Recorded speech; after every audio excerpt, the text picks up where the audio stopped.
Hey everyone, and welcome to my channel. Today I want to start the reading vlog for the second half of July. This is Gamenightathon month, so it's extra fun to read right now. Sadly, my first half of the month has been a little bit all over the place, and I do think that this might be a trend that we will continue for now.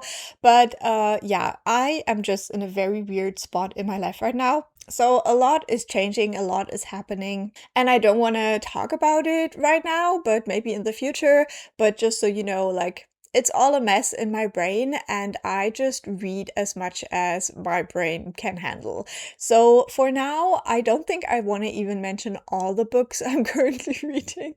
It just feels very daunting. So I think the most important thing and my focus right now is my reread of The Hunger Games. I'm doing a buddy read with my friend Xenia from the channel Xenia and the Books, and I will link that down below. She's reading the books for the first time, and I am rereading along with her, and it's so much fun. I'm currently 70% into the first book, The Hunger Games, and I hope to finish this one soon, and then probably we will move on to Catching Fire. Now, I don't know which rock you have to live under to not know what the Hunger Games are. Basically, if you've never heard of it. This is a series where we follow teenagers in a dystopian world that get sent into deadly games where they have to kill each other. We're following our main character of Katniss, and she is trying to protect someone she loves by going into the games. And it's probably very different from what you might think, but I love this book so much. I love Katniss as a main character so much. It's great. And then the other book that I'm reading for a prompt for the readathon right now is Great Italian Stories. I have read 3 out of the 10 stories so far. Now, this book has the Italian text as well as the English text, and since I have been like casually learning Italian in the last couple of years, I do try to read the Italian text first and see whether I can understand what it's about, and then I go back and read the English one for the full details. So it takes me a little bit to read this, but so far it has been quite interesting. But then I started The Hunger Games to read. This is also 4 prompts, so that would be my 3rd prompt and my 4th prompt for now. And then I'm also listening to my audiobook, the Dungeon Anarchist's Cookbook, and this is book 3 in the Dungeon Crawler Call series.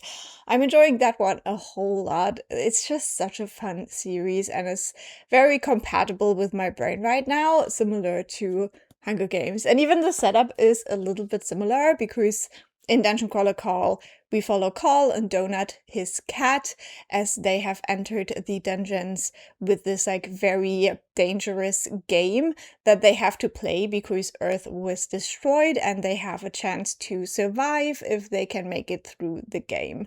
And so they are fighting their way through the different dungeon levels. So I think now I don't even know which level we're on. It's the 3rd book, but I think it might be the 4th level? I'm not quite sure actually. But yeah, we have a lot of trains in this one, but it's very intriguing. I'm currently a little bit more than halfway through that one, so I will continue in a second because I have to do some prep. And that is the thing that I wanted to mention for this weekend, which is really, really fun. I'm really excited. I will meet up with some Booktube friends, and it is going to be hopefully very fun. And yeah, 2 of my Booktube friends are coming to Germany to meet up with me. Daniela from the channel If Only for a Book. Now I'm so confused again what the channel name is, but it's linked down below. And then we also have Clio, who is hosting Gamenightathon on the channel Bemused Bookworm. And I still have a little bit of time, but also some stuff to prepare, so I will probably continue listening to my audiobook, but I hope that I can share some fun little clips. I don't know what will happen. I will just go with the flow, but maybe, hopefully, there will be some fun clips to share with you once this weekend is over. So I just came home from the grocery store. Something very, very dramatic has happened in Dungeon Crawler Carl, but look at the weather right now.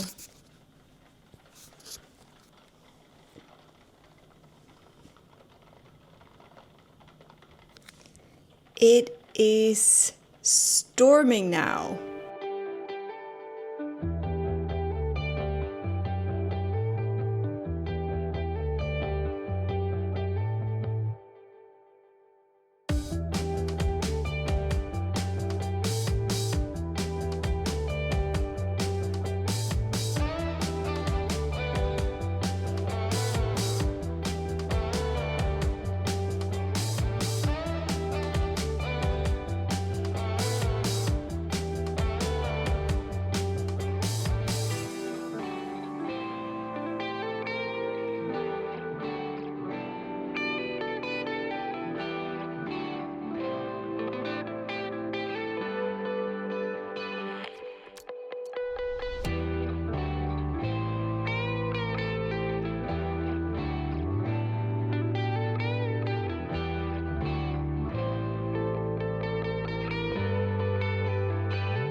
So today is the 20th of July and I do have a quick update. I did survive the Booktuber weekend and it was very fun. I was also very exhausted. We did a ton of steps. Not much reading, but a lot of walking has happened. Now, I didn't really vlog during the time, but my friend Daniela vlogged, so if her vlog is up, I will link it down below and you can check out what we were up to. However, I did just finish a book, so there is an update to do. And what I finished is my reread of The Hunger Games, which I'm buddy reading with my lovely friend Xenia, and it was such a pleasure. Like, as I said before many times, my mental health is not doing super great right now, so this reread was exactly what I needed, and I just love this series so much. I love Katniss so much. I love Peter so much. I love so many of the side characters as well, and it's like a little bit heartbreaking because I already know what will happen to some of them, and yeah. It is great, 5 stars on reread. I am reading it for the first time in English, and I feel like I'm cheating myself a little bit with that, just because it is less pages, and I also read it slower. So for the readathon, it would make sense to read the German copies, but you know, we're not here to win, I guess. So now I did do another little spin for another prompt to see whether I can fit any of my currently reading books or next book into it. So let's see what happens. So first of all, we have to do the next sabotage move. So let's do this first.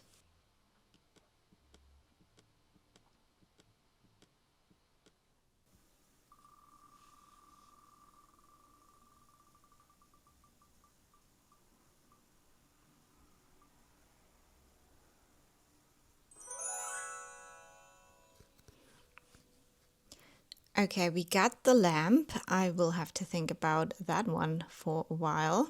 And now we have to find our way to the lamp, which is down here on the other side. So we'll see what we can do with that.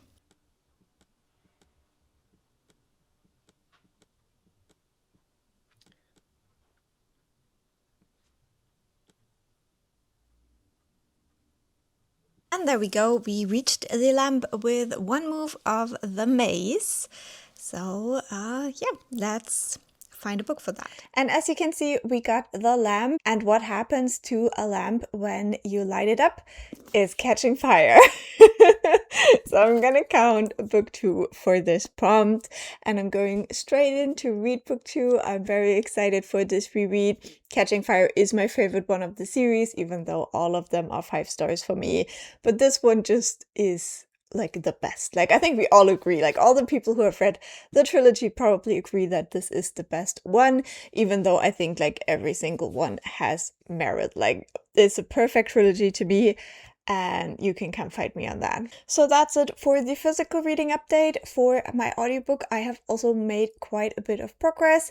I think I have less than 3 hours left now, so I should probably finish that off in the next couple of days. So Dungeon Crawler Call 3 will be finished very soon, and it is going so well. I just love these books, and I also like that I don't have to pay like complete attention all the time. Like sometimes it's just like explaining how some aspects of the games work where it's not like so important that I understand. Like I can just be fine, accepting that it works the way that it works in the end without getting all the details of the explanations and stuff. So this audiobook has worked really well for my mental state right now. I'm having a lot of fun being on that journey with Carl and Donut. Something like very dramatic happened. I don't know if I talked about it in the vlog already, but like something very, very dramatic happened. And I was like so flustered because I did not see that coming at all.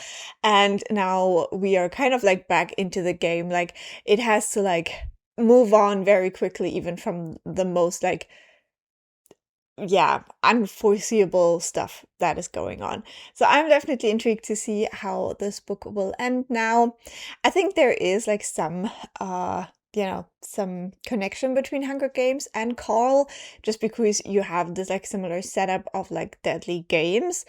I think that Katniss and Carl also have some overlap in their characters, which is why I like them.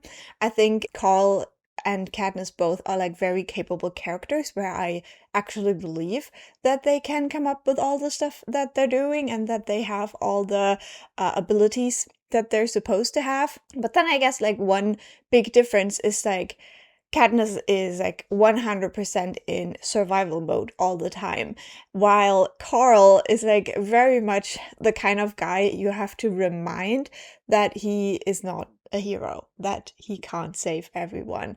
And so it's quite interesting to read both of these kind of at the same time and kind of compare like what's similar and what's different, and also like how does this reflect in my enjoyment. So it's really fun. I'm having a great time reading right now, and we'll see how this will continue. Also, Clio gifted me this beautiful copy of The Geo-Magician by Jennifer Mandula, and this is pitched as Emily Wilde but with vampires. And I'm so excited for this one. Like, this is so up my alley. I think this is gonna be a duology, so yeah, very excited to dive in.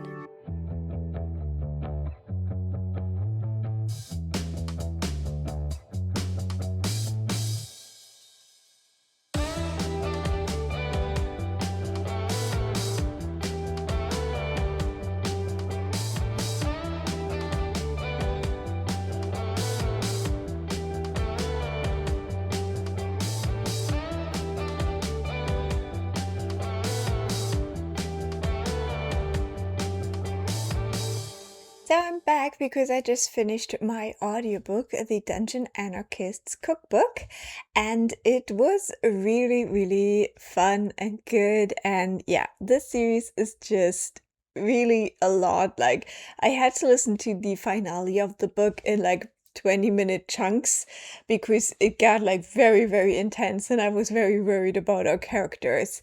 But in the end, I was quite satisfied with the things that happened.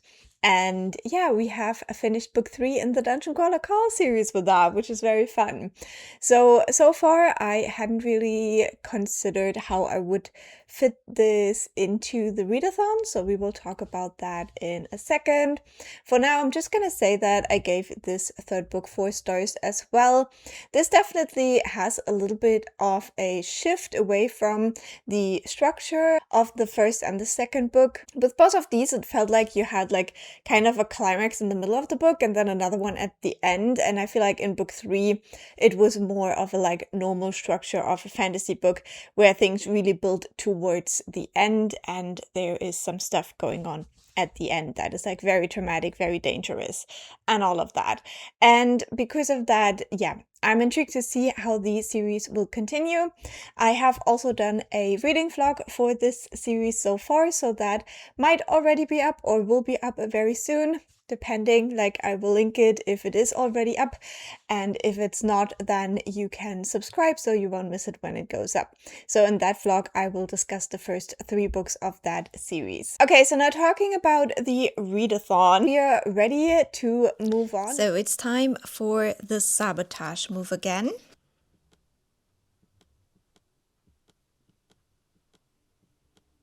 Okay, now we can see what we spin.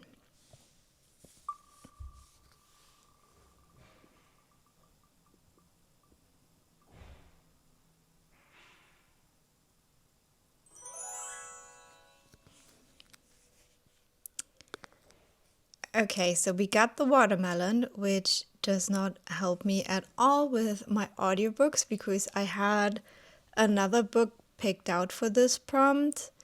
However, I also don't know whether I will be able to read it because I have too much going on and we have too few days left. So let's see where that watermelon is. And now we need to find a way to the watermelon, which is right here. I think we're gonna need 2 moves for that, you guys. I can't see a way around it. Or I move myself off the board. If I move myself off the board this way, then I would spawn on this one. I think this works.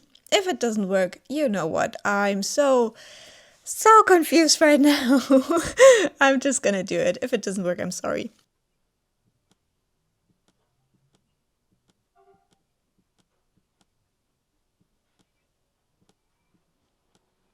Who knows whether that was legal? I'm just gonna count it.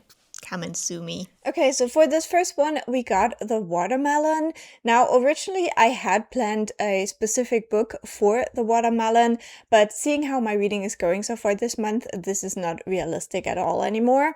So that would have been the 100 Years War on Palestine. I still have half of the book to read. However, this is a very hard-hitting nonfiction, and I'm not in the headspace to read that right now.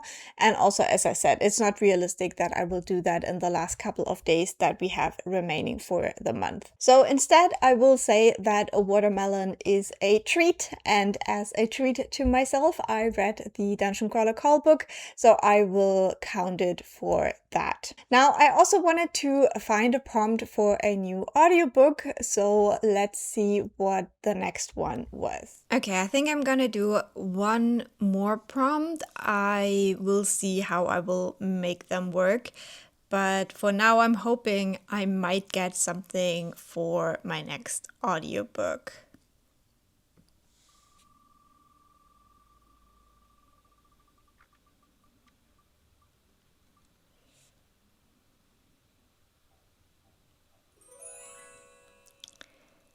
Okay, so originally I wanted to count my last audiobook for the plus, which we almost got there. We almost got it. Okay, so now we have the envelope. So let's see where that is on the board.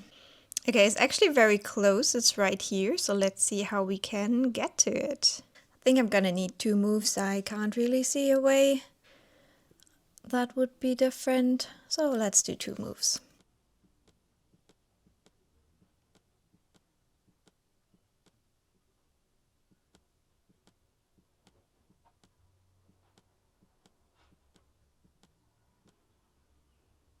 Okay, so we got the envelope. Let's find a book for it. And so for this one, we got the envelope, and this is a prompt that I'm struggling with a little bit, and I honestly still haven't figured it out. I thought that maybe I could use We Love You Bunny for that, because the bunnies are trying to send a message in this one, but then I did the next spin, because I'm still looking for a prompt for my next audiobook. So let's see how that went. Okay, we will do one more.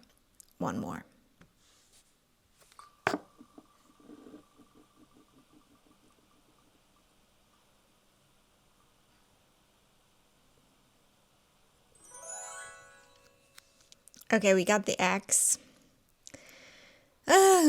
This is something I have feared. Okay, let's see where the X is. Right there, so we can reach it more or less easily. Let's see.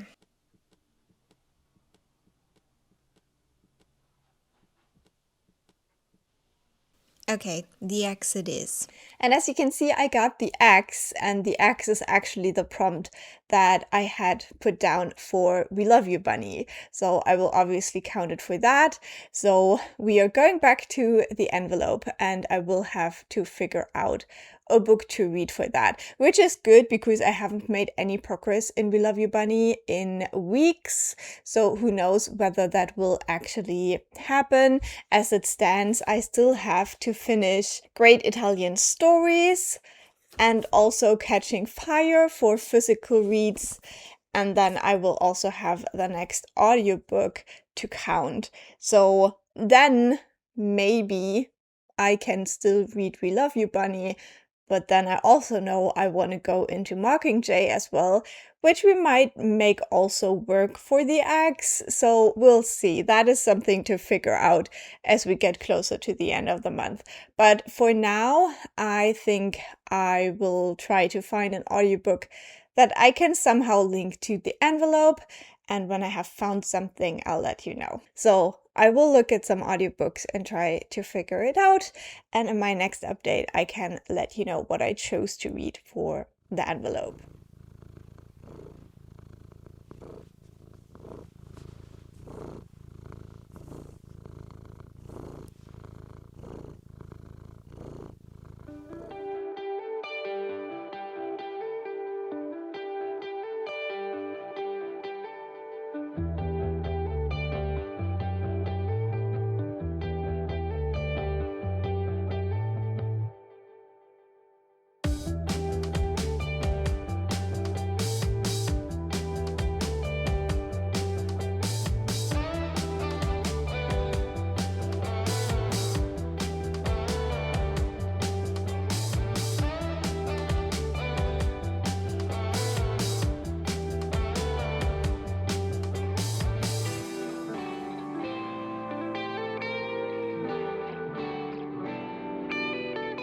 So today is the 25th of July. Today is not a very good filming day. I am in a lot of pain for some reason, for multiple reasons to be fair. And so I thought I would do a weekend reading vlog this weekend because it is Read It Short again. That is a weekend readathon hosted by my friend Clio, and this time it is in combination with the Gamenightathon. But with the way things are going right now and how I'm feeling, that's just not in the cards. So I thought I'd just give you a more general update and we'll just see. It's not a filming weekend and I'm not even sure if it's a reading weekend. So yeah, I have no idea what's going to happen. So there are a couple of things I need to catch you up on. The first thing being that I finished reading Catching Fire yesterday and I gave it 5 stars on reread. This is one of my favorite books of all time. It was amazing. I love The Hunger Games. I'm so glad I'm doing the reread with my friend Xenia. And it's just awesome. And it was great. And I'm really glad that we're reading these books because I don't know if I would be reading if it wasn't the Hunger Games series, to be honest. So then, because we were already in the flow of things, I did start Mockingjay immediately. I read the first little bit yesterday while taking a bath, which was lovely. And so yeah, we are now reading the final book. And this is going to be probably one of the things I will focus on this weekend, even though it's not a short book. So it doesn't even count for Read It Short, but that's fine.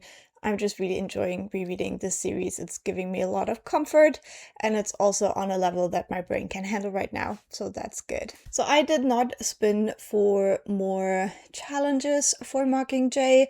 My idea right now is that I will see how much reading will happen in this last week of the readathon right now. And if I don't read much more of We Love You Bunny, which I have a little bit of an expectation that that might happen, then I might count Mockingjay for the axe. And if I do end up reading more of We Love You Bunny, then I can always try to spin another thing for Mockingjay. So for now, I'm holding off. I do feel like I have enough prompts. So going back to the prompts, I think when we last spoke, I had that whole like envelope situation where I wasn't really sure what to do with that prompt.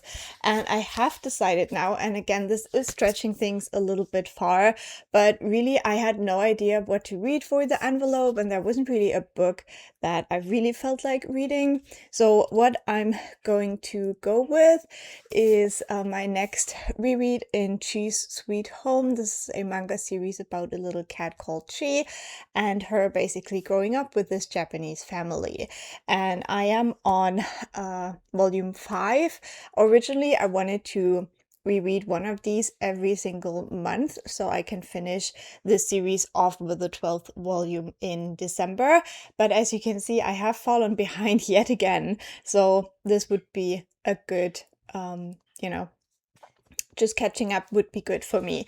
Now, you might be wondering how a book about a cat counts for envelope, and this is going to be so random, but I was so lost with that prompt that I really went through all of the books that I had originally thought I might read this month, and when I picked this one up, something fell out of it. And the something that fell out is a tiny little envelope, because this book was a gift and I kept the note that my best friend gave me this with. I kept the note inside the envelope, inside the book.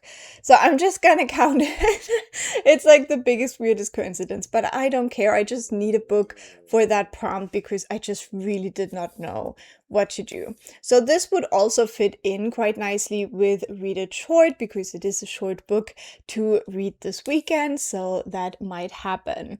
Now, for Read It Short, the idea is to read short books, and so one other book on my TBR that I have been reading would also count for that, and that is Great Italian Stories. I still have 7 stories to go in this one, so I might try to prioritize this one this weekend as well. And then I have 3 books that I would like to use for the actual Read It Short prompts. Now, the thing with the Read It Short prompts is that they don't come with negative points for Gamenightathon. So if you combine both of them, you can make more points for your team. And I feel like I'm not making many points for my team because this is my 3rd prompt book. And I have finished so many books by now, but as long as that one isn't finished, I can't log any of them. So I feel really bad. So I would like to help my team out a little bit more by reading books for the Read It Short prompts. Now, again, these prompts are also kind of like emojis or something. So again, you can associate stuff with that. And one of them is this like capybara with a mirror thing. And so for that one, I want to read a very strange book because it was a very strange little picture, emoji, whatever. And that book is Freud und Adler. This is a really cool book. I think I shared it before in a vlog, but basically this book belonged to my great-great-grandfather, and it was published in the 1920s. So it is about psychoanalysis with Freud and another like psychoanalyst, I think Adler.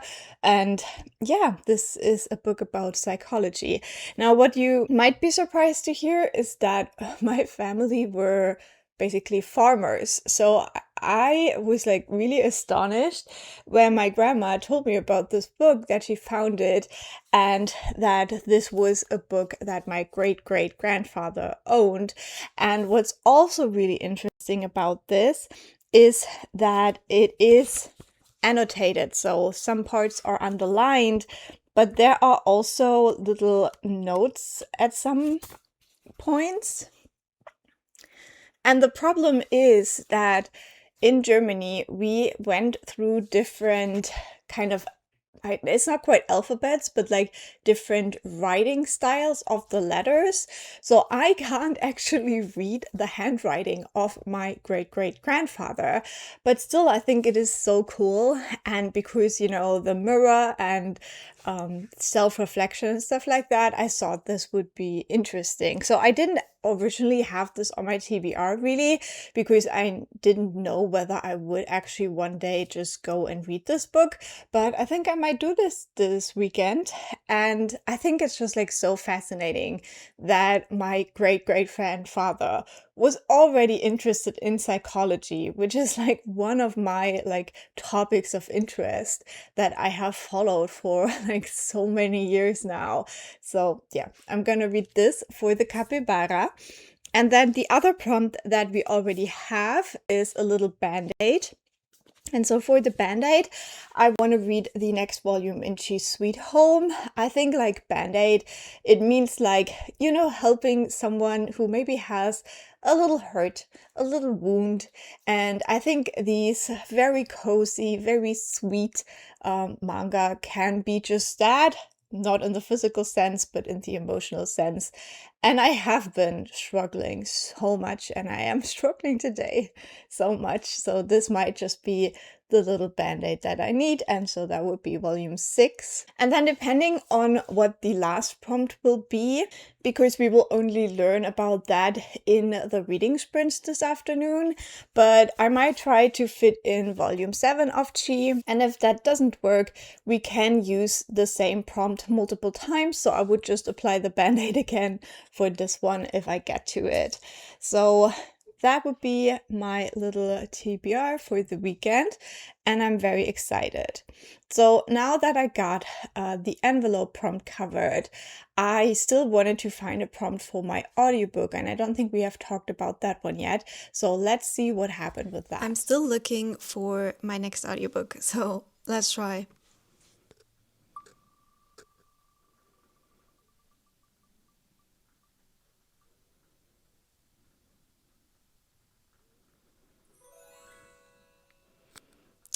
Okay, we got tree. I feel like we should be able to work with that.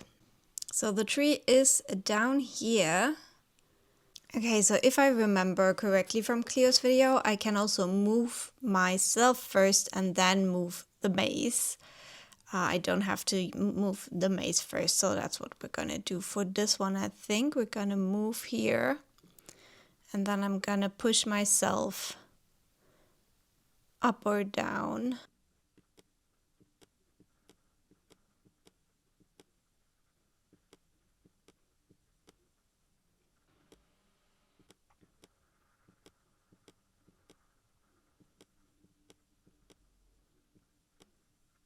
Okay, so 2 moves for the tree. And I got the tree, and I did find an audio that I already owned that has trees on the cover, and that is Metal from Heaven. A lot of people were very excited for me to read this. Like a lot of my bookish friends really loved this book, and so I hope I will love it too. Now, I gotta be honest, it wasn't exactly the book that I was in the mood for. I feel like I have been reading a lot of fantasy recently, and I was hoping for more of a thriller or a horror book maybe, or something like that. But I also really wanted to read something I already own. So we're going to do this one. I'm currently 15% in, and I am enjoying it. And dare I say, I feel like this book is what the Mistborn series wants to be. We are following this very young girl at the beginning of the book. She has this sickness.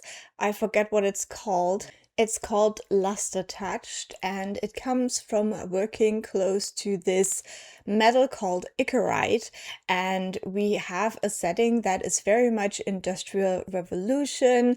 We follow this group of people at the beginning of the book who work in a foundry, but because this sickness is now spreading among the children of these people, they are demanding that the rich people who own the foundry look into it.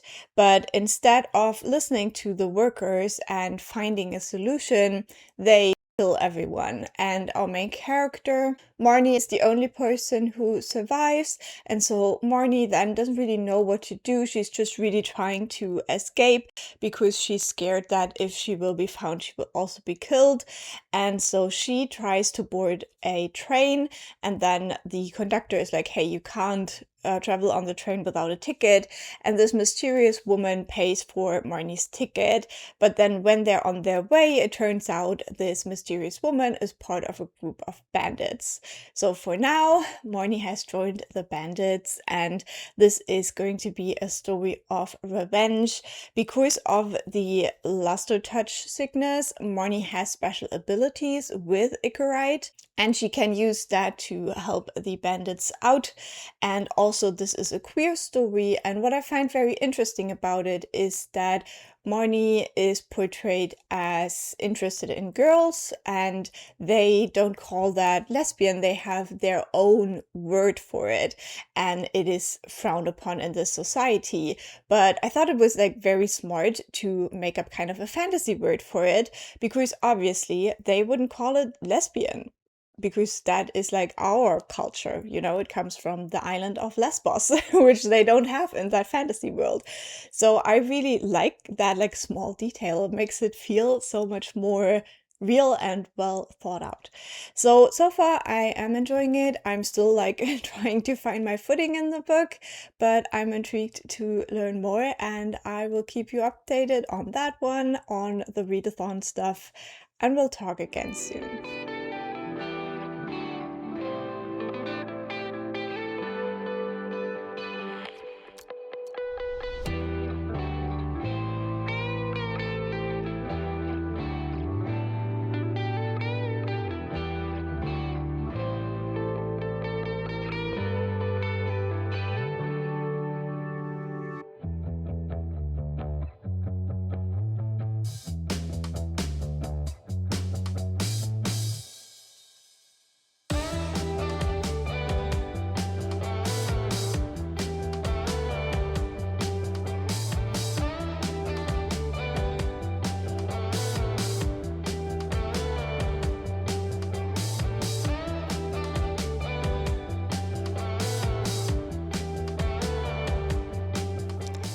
Once again, these three will have to go back to the library unread today, which is very sad. I'm so sorry, Jess.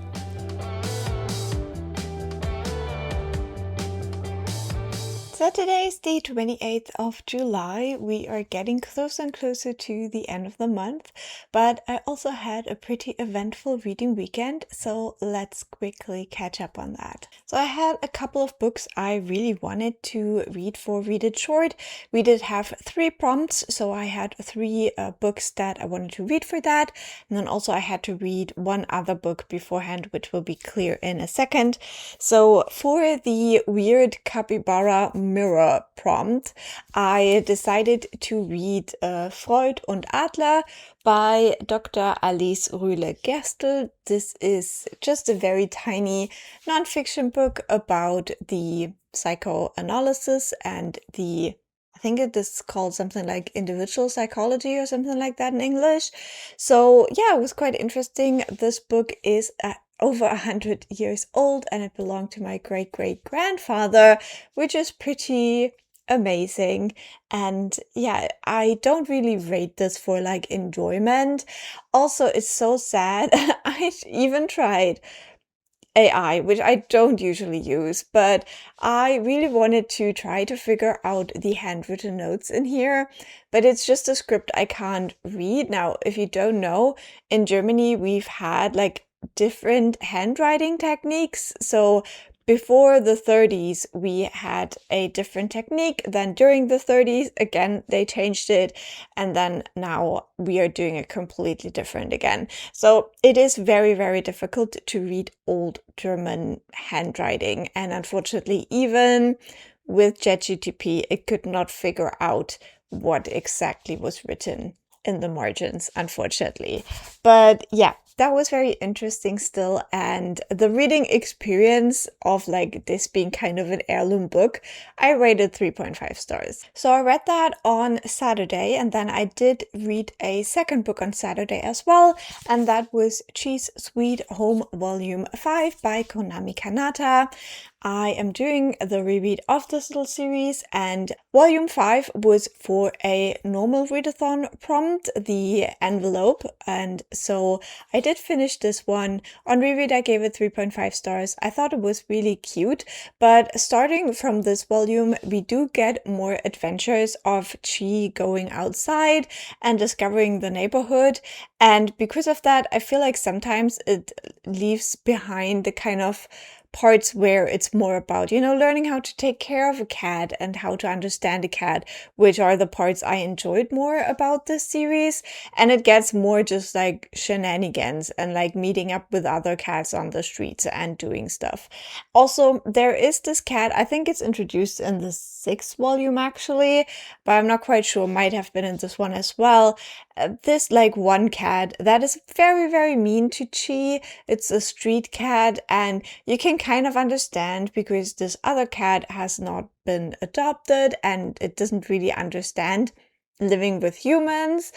But still, I just don't like how mean he is towards Chi. So I guess that's more of a like a Japanese thing. I've seen that kind of like bullying behavior, especially from a male character to a female character in different kinds of like Japanese media before, but I just don't love it. So that's also an issue I have with that. And then on Sunday, I read 2 more books. I read Chi's Sweet Home Volume 6 and 7 by Konami Kanata.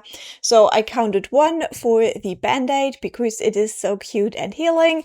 And the other one I counted for the surprise prompt, which was one of those Japanese Torigates. And Clio said this is an excuse for anyone who wants to read manga, which I obviously did. So now I'm also back and caught up with volume 7 for July. So I can attempt again to read one of these a month. We'll see whether that will actually happen. But the reread is going really well, and I again gave both of these 3.5 stars for the same reasons I had just mentioned. So those were the books that I finished during the readathon weekend, and apart from volume 5, I could already log all of these with a 0-point penalty, which is great. And then I decided to go back to the normal prompt reading. And so for my audiobook currently, I am halfway through Metal from Heaven. Now, it's really sad because I'm actually not enjoying the audiobook very much. The narrator of the audiobook is what saves it for me right now, because I do really enjoy the narration and the voice.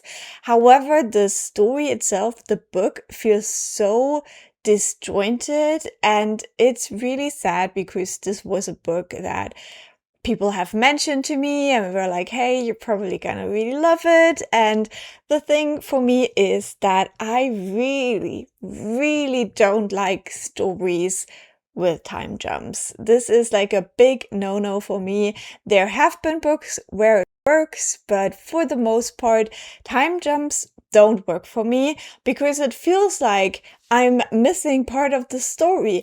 I don't know what happened to the character between then and now. And now I have the character in a changed way. Or maybe they didn't change, but then how did they not change over time? You know what I mean? I hate time jumps. And for the first half, is pretty much all this book does. It feels super episodic. We're starting out with this very, very traumatic experience our main character has when their family was killed. And then we jump a little bit and they join the bandits, and then we jump again and they meet some other kids for the bandits, and then we jump again and then they meet like this religious person who's with the bandits, and we jump again and they're in the middle of like robbing a train, and now they're part of the bandits, and then we jump again.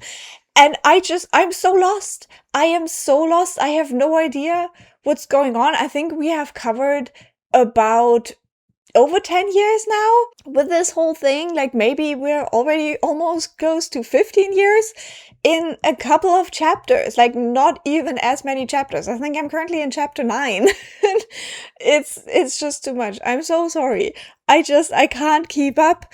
And then I mentioned before that I really like that they have like these made up terms for sexuality, for example.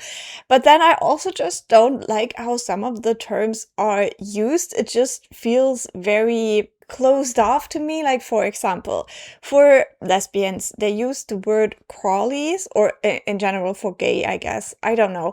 And so they will say, is she a boy crawly or a girl crawly, which I guess would be like more femme or more masc. But it feels weird because like there's in between. Like, why are there two? I don't know. And then also, I talked about how our main character has this illness. I already forgot again what it's called. Luster touched. I don't know. And whenever this person comes near to this metal, what was it called? Icarite, they start having like a very strong physical reaction to it that in some parts it sounds very much like a migraine. They have like or like if you mix an allergy and a migraine, basically they get these illusions, they see things that are not there, and they also like get like physical reactions, often described with the gums. For some reason I don't have like very strong allergies, so I don't know if that is a thing that you feel it in your gums. I don't know. No matter. They describe this in the book, or they call it a fit, and I do not like the word with this experience. It doesn't feel like a fit to me. I don't know. Like, maybe it's just because, English is not my first language. So sometimes I interpret a word a little bit different from what it is, but I just personally would not describe what is happening there as a fit. And it just seems very wrong to me. And it feels like, because like I do get migraines, and it it bothers me. It bothers me. It just feels very weird to me that they talk like that. And then also for some stuff, they don't have fantasy words. And then I'm even more confused. Like, I don't know if I heard it correctly because, listening to the audiobook, sometimes I don't hear things like 100% correctly, but I'm pretty sure at one point they described something as a guerrilla attack. Now, they say it like gorilla, but I'm not sure they're talking about gorillas. I'm pretty sure they were talking about guerrilla. So, why? Like, if you make up a word for lesbian and you make a word for communist, then why would you call it guerrilla? You know what I mean? It made no sense. So yeah, I'm really struggling. Like, the whole time jump thing is the worst part for me, just because I feel like I have no idea who that character is. And it also feels like Marnie, as the main character, has no idea who she is. Like, she just goes along with everything, and most of the times when we hear about something that is going on, she is under the influence of the Icarite. So she's having all of these visual things that are happening to her, and she's describing things. And also, it's like the book is weirdly descriptive, like it's overly descriptive, but it's not describing what's going on in a way that I understand it. It's the weirdest combination, and unfortunately it's not working for me at all. Apart from that, I'm still fighting my way through Mockingjay. I'm currently a quarter of the way into this one, and my friend Xenia has already finished her read of this, so I am lagging a bit behind because I wanted to focus the weekend on the readathon, but I hope that at least this one book will still get finished this month. Now, yesterday I did a complete Sims 3 day, and I'm kind of itching for more, so we will see. I'm also having some pain issues, but I scheduled a massage for tomorrow, so hopefully that will help. But yeah, yesterday and today I'm having quite a bit of pain as well, which usually means I'm not like in the reading mood because I'm being a bit me. So yeah, that's what's going on. I wanted to update you on that, and we will have at least one more update depending on what happens.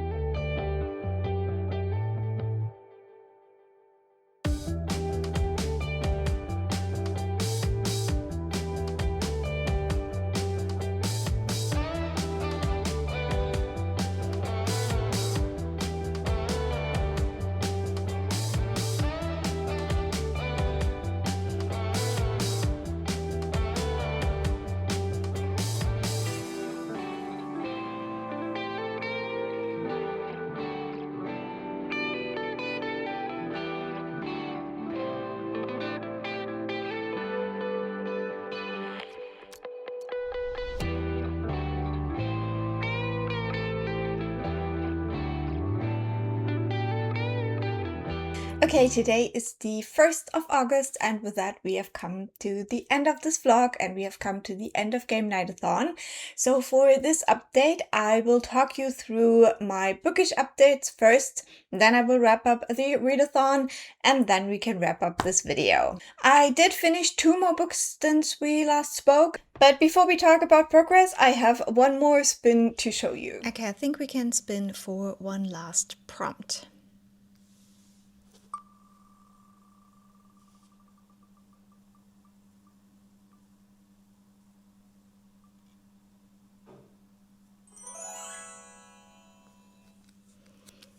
Okay, we got the window. I think I can make this work. Charlotte had a very great interpretation for this that would work for pretty much any book at the beginning of the readathon, so I think that's all right. Let's see where the window is on the maze. Okay, the window's up there, which isn't great. Which is not great. Let's figure this out. Actually, I also forgot that we still have to do one more sabotage move, so let's check that one out first.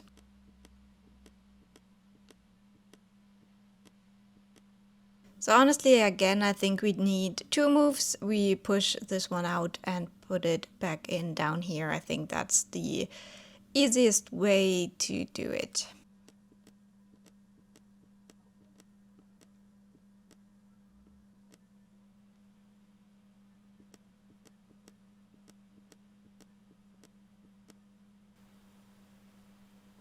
So that makes 2 moves to reach the window. And I think with that, we have also concluded all the moves on our board. Now for the window, I'm going to count Mockingjay because, first of all, Charlotte had like this interpretation of window that made you count like every book. It was something about opening and closing and stuff. I would say, you know, every book is a window into a different life, so you can read kind of every book. But also, going back to Mockingjay, there are some very heartbreaking, important scenes in this book where one character is seeing another character through a window. And it's like also kind of like a metaphor of them being divided by a barrier. It was fantastic. I love this book. It is very bleak. It is very sad. The epilogue is something that should just be ripped out of this book, even though when I think about like how some other series have epilogues, I don't think this is the worst one in existence, but I still think the story should have ended without it. But apart from that, 5 stars, love it. I even realized on Goodreads I still had it on a 4-star rating. This is my least favorite Hunger Games book, but then I also think it is kind of the most important, so I updated it to the 5-star rating that it deserves. And honestly, with like every reread, I appreciate it a little bit more because it is honestly the only way this book can end, and it's just good. I love it. I love this series. Again, I want to thank my friend Xenia for the opportunity to buddy read this. It was so much fun. It was exactly what I needed to actually read this month. And so I will link her channel down below. Her Hunger Games vlog is already up, so I will link that as well. And I hope you go and check her out because her channel is just amazing. And she's also getting so close to 1K subscribers. So I hope you go and subscribe to her. And then last night I finished my last readathon book, and that was the Great Italian Stories. Now, this was definitely an achievement for me because I did actually sit down and read the Italian text for all of these stories, even though I didn't always like completely understand. But I really wanted to make that effort to see how much I can get out of a paragraph before I read the translation, and it was really fun. But it is also a little bit difficult to read in a foreign language that you've just been learning very casually. So it was definitely a challenge, but one that I enjoyed, and I'm so happy that I got this done for the readathon and also for my TBR, because I've not been really sticking to my TBR very closely because of the readathon and also because of this reread I did. But still, you know, I did it. So I think for now, I just want to quickly go through the stories I hadn't talked about. So there should be 7 more stories that I haven't mentioned yet. And I just want to go through it very quickly. So story number 4 was Mio Marito by Natalia Ginsburg. And this one was weird. We are looking at this woman who marries a man that she doesn't really know, and it turns out that he married her because he was having an affair with a literal teenager in town, and he thought if he marries someone, then he will stop being in love with a teenager, which, surprise, is not how it works, and this story was disgusting. I gave it 1 star. Then we have Le Ambiziose by Elsa Morante. And this one was a little bit better. In this one, we have a mother-daughter relationship, and both of these women are very beautiful, and the mother always thought that her daughter would someday marry someone influential or rich or powerful, and instead the daughter goes to become a nun. And it's kind of about that. I gave this one 2 stars, didn't really do anything for me. Then we have Invito a Pranzo by Alba de Céspedes. And this one I did actually really enjoy. This one was way more realistic and modern feeling in a way. We are following this family after the Second World War, and one of the family members has just been brought back from the north that has been liberated, and the person who brought them back was a British officer, and so they invite him over for dinner, and it's really about like the British and how awful they can be, like very obnoxious, very not aware of like their own problematic history, I guess, and then telling the Italian people that they have to like rebuild the trust and all of that, because obviously they also had fascism in Italy. So yeah, that one I did enjoy. I did really like kind of the general tone of the story, and also this feeling, because like probably, you know, as a German, I can relate a little bit to that, to this idea that, you know, this whole country is kind of judged for something that not everyone did. Now, obviously, I think the Italian and the German case are still very different, but in both countries, you had some kind of a resistance.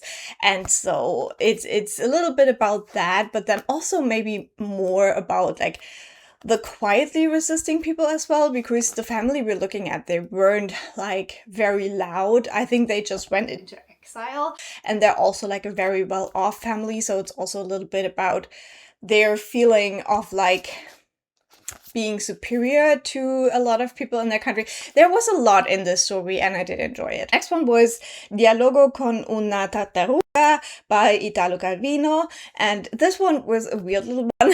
Luckily, it was quite short, and it's basically this man who has a philosophical discussion in his head with an imaginary turtle. Then we have Malpaso by Fausta Cialente. This one was okay. It was a story that like didn't really do much for me. It's about this man who likes to visit this cafe, and people always pity him because he has kind of a mean wife.